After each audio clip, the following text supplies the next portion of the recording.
Okay, go ahead. I'm Colin Rajah with the National Network for Immigrant and Refugee Rights in the United States. We've been part of this working group on forced migration and climate migrants.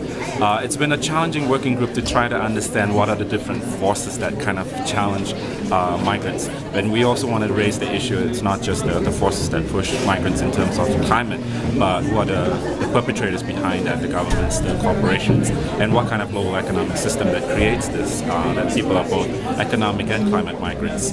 And on the flip side of that, like how people are then criminalized after they are displaced, how they're criminalized and they try to enter countries for looking for work and try to build communities, and the situation that's happening around even in the US as we're kind of faced with further repression of that. So it all works together to exploit and repress immigrant communities while people are being displaced by the same governments, the same corporations that are responsible for all of it. So it's been really interesting to try and work and develop this with all the different movements and other organizations, other communities from, especially here in South America.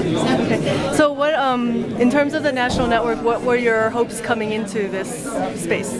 I think a lot of it was, first of all, to learn about some of the other movements around climate migration and some of the different perspectives involved with that, but also for us to kind of communicate some of the conditions in the U.S.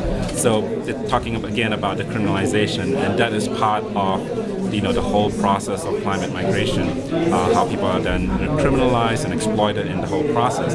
So that becomes part of the larger discourse around that. And that's been really good to be able to do that and to kind of develop our thinking, our understanding, our analysis, and the way of how we approach it and how we can work together and advocate together. So that was the ultimate goal of how we can work together with other communities and other organizations, other movements collectively. And what messages do you think you'll be bringing back to the States? I think one of the important things that we've really learned here is that there's a really developing movement around climate migration. And for us in the U.S., I think we've been was kind of slow to get involved in it. So I think it's really important for our movements to come alongside and join alongside some of the ongoing movements that are already happening around climate migration, and to be involved in the advocacy efforts, which is really critical given that the U.S. is one of the main states that are involved in terms of developing climate policies and pushing their version of climate policies. So we have a responsibility to be involved in that as well. Okay, cool. I think Joaquin had one question about sort of, like, do you want to talk about other kinds of migrant communities that are not about political or economic vulnerabilities? So the question, I guess the question was about like, I guess you can help me out with the question because I'm forgetting a little bit.